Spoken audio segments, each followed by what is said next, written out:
Hey everybody, it is the Commodore from the Clan of the Grey Wolf, and you are watching the weekly Wringer series here on clanofthegraywolf.com. Here on this, at least in the United States, this long Labor Day weekend. Very glad to have it, to have an extra day to kind of work through some things, relax a little more if you want to, maybe even play a few more games or get in some of those episodes of Game of Thrones you haven't watched yet.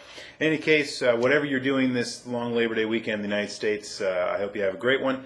And that probably means that this video will probably not get posted until Tuesday, but that's okay. I'll work as hard as I can. You guys know the drill. When holidays come up, generally the weekly Wringer still happens, but it sometimes happens a little bit of a day late. So got a lot going on this week. So wanted to say first and foremost, we got to wrap up the question from last week, which was really fairly deep, and I thought there were a lot of really good suggestions on the site.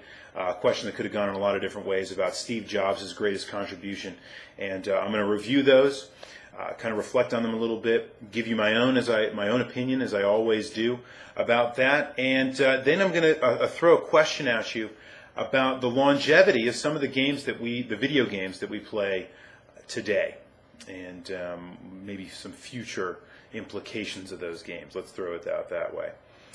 Also wanted to say welcome. I'll do the welcomes first this week. Last week we just had so many, and it was a daunting list. So I'm not sure how all that will play out in future Ringers. But I just wanted to say, since we only have one this week, as far as I know, Jojo Petro, welcome to the community. Glad to hear from you. I believe this is the first time we've heard from you. If I missed anybody else, please let me know. I will be glad to mention you on camera on next week's Wringer, as always. But welcome to Jojo Petro. Great to have you. Fantastic contribution as well. Thought really covered a lot of the great thoughts that were prevailing about the contributions of Steve Jobs. And so we're going to talk about a lot of the same things you did, and let's jump right into it. So the question that I asked you from last week was, what was Steve Jobs' greatest contribution? As many of you know, Steve Jobs resigning as the CEO of Apple, but as many of you correctly identified, and I said on the Wringer as well, was not leaving Apple because he's technically still on the board. I believe he's actually still the president of the board. I could be wrong about that. But he is not going to be acting CEO, obviously, with day-to-day operations, so on and so forth. But leaving as the CEO is, I think all of us agreed, is a very large moment in tech history. It's the end of an era. I mean, it is a new era for Apple. And therefore, because Apple is now the largest tech company in the world, and depending on what day you're looking at it, and depending on which way you look at the oil industry, one of the largest companies in the world, if not the largest. So whenever the CEO of the largest company in the world changes places, it's something that all of us will probably be thinking about or feeling the effects of. And especially with us, how all of us love technology and why we're all on this website to begin with, it's going to have some kind of an effect on the technology that we use and the games that we play and the things that we're doing with technology for a long time to come.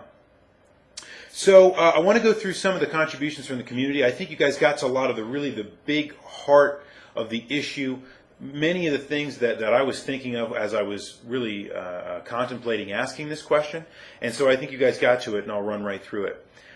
First of all, I love old games. Talked about the original Macintosh as being the greatest contribution.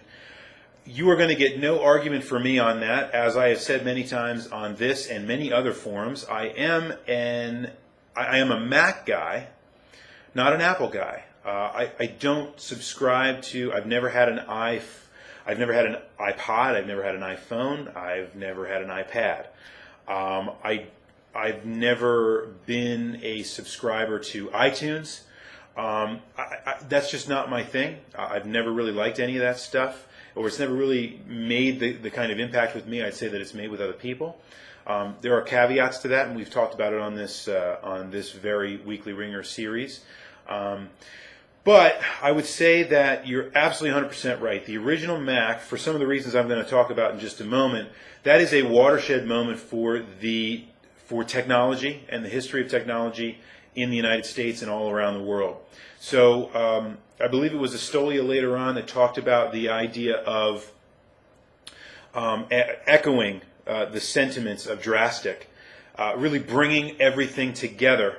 But there was, which was the role of the Mac.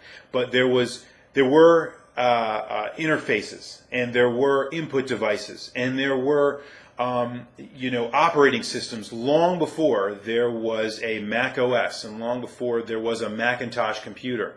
But the Mac fundamentally brought so many things together in so many crucial ways and really revolutionized the way that we think about. That really resonates to this day. Even certain things that have nothing to do with a native OS, say something like web-based applications, still really very much reflect the initial design of the Mac. And I think that's absolutely a crucial contribution from Steve Jobs. And I think you could make an argument any day of the week it's his best, or his greatest.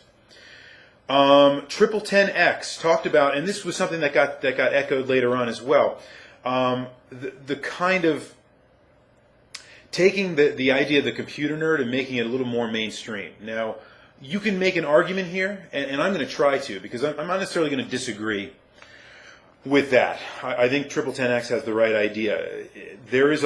Technology is sexy now, right? Now, you think about the 80s, technology was sexy as well, but it was in a different kind of way, right? Nowadays, everybody, regardless of whether they're tech geeks or whether they are soccer moms, have some kind of allure to have something like an iPhone. That is, I would say, almost exclusively due to Apple's success in the consumer electronics industry. You can make an argument with me about that, but I think you probably could make a good one, but my bet would be that Steve Jobs and Apple have been the greatest single contributor to that effect than any other company. That being said, what I think Steve Jobs did was take the nerdiness. I think what he did was take the nerdiness out of consumer technology, maybe rather than the other way around. So hear me out on this. I think instead of having only people that were music geeks would have a Walkman, for example, or only people that that had lots of money and were tech geeks would have the newest gadgets or the newest cell phones or those kinds of things, because all cell phones, and I had this myself, all cell phones make calls and that's what they're supposed to do, right? Make and receive phone calls and things like that. So where is the kind of sex and flash in that, right? And I think Apple did a tremendous job of taking the nerdiness out of consumer electronics. And I think that's probably more along the lines of the argument that I would make. The Llama, who is not the Llama from my old Xbox hacking days, but that's okay. Great to have you nonetheless. Talked about the iPod as being the greatest contribution, and I think this is important as well, really changing the music industry. And I thought about this a lot last week, a lot.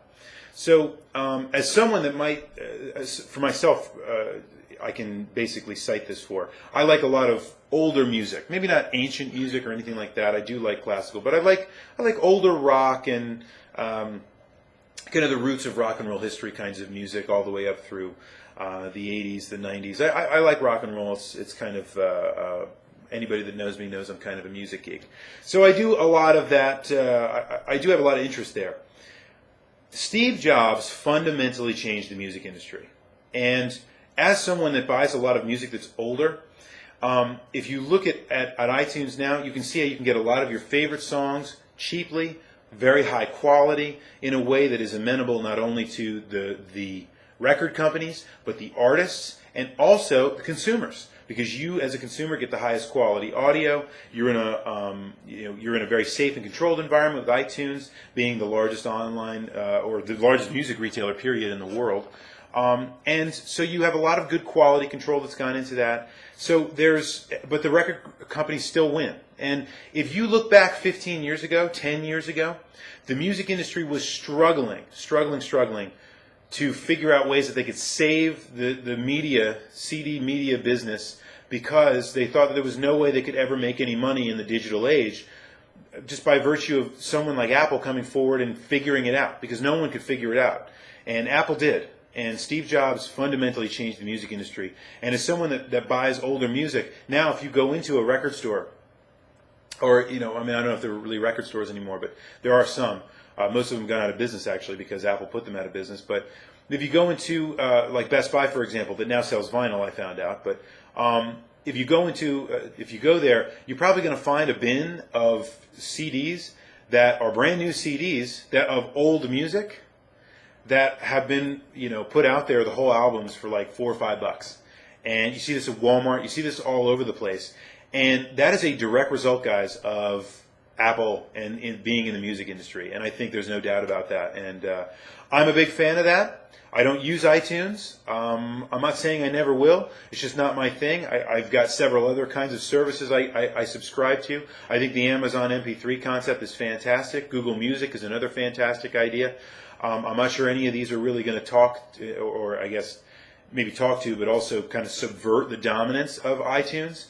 I'm not sure that's going to happen anytime soon, but I'm glad to see that there are other kinds of options available out there. But nonetheless, the iPod, which most people, if you don't know, use that as the colloquial form of MP3 player. So when the iPod came out, I noticed a lot of my friends started saying, well, I'm going to get an iPod. And I said, well, I'm really not interested in an iPod, but I want to get an MP3 player. And they would look at me like you had, 3 heads. It's not the only MP3 player out there. It's just that it's iPod, right? It's not an MP3 player. It's an iPod. And that kind of brand dominance is exactly what Steve Jobs was so tremendously good at. And you can love that and you can hate that, but I think it's the one thing you can't argue with is that the iPods were tremendously well polished, tremendously good user experience devices that pushed the bar in terms of what was deliverable with the technology of the day. And whether you think it's a marketing trick or not, at the end of the day, I have to echo the sentiments of Guy Kawasaki and say that Apple is, at the end of the day, still an engineering and design company. And more than a branding company, more than a marketing company, they are a design and engineering company primarily. Spoke about this briefly. Drastic talked about the idea of bringing the concept of the PC to the masses by bringing all of the crucial pieces together. And I thought that was a really good insight. I remember the first days when people started referring to Macs versus PCs, and I was very confused. Because the Mac, for many people, was the first PC they had in their home. Now, I know it wasn't the first PC. I know there was the IBM PC. I know there was the Commodore. I know there were many, many other alterations of what we would call a PC. But it became apparent in the late 80s, really the early 90s, that there was this kind of dichotomy between PCs and Mac. And I just thought that was crazy because the Mac was probably the best PC I ever used. And I just thought that was really bizarre. But anyway, the concept of the PC and the inspiration of Windows, right, and the inspiration of all of the different things that came after it is fundamental to the Mac, and I think that's absolutely probably one of the greatest contributions, as I mentioned, with the I Love Old Games contribution as well. So keen insight there. Barney echoed sentiments that I had when I asked the question of the Weekly Wringer. Maybe I should shut my mouth a little more and not give you guys so many answers before I finish the video when I ask the question. But cannibalization. This cannot be downplayed, guys. This is very important, right? So most companies, and you see this with every kind of consumer electronics company out there, they're trying very hard not to become so segmented and so I guess, so forward-thinking, so innovative that the new product they have is what we call a disruptive technology, as in it destroys every technology before it, right? So if you look at something like the compact disc, that's not necessarily a disruptive technology or an innovative technology. It becomes instead a kind of perpetual technology. In other words, it takes the concept of the album that we all know and love, and it makes it better. It's more compact, it's more reliable, it keeps better quality audio, it's lossless, right? So on and so forth, right? That's not a disruptive technology. That didn't destroy, the entire mantra of the music business. Then take something like the iPod, right? The iPod doesn't use any kind of physical media. You don't go to the record store to buy it.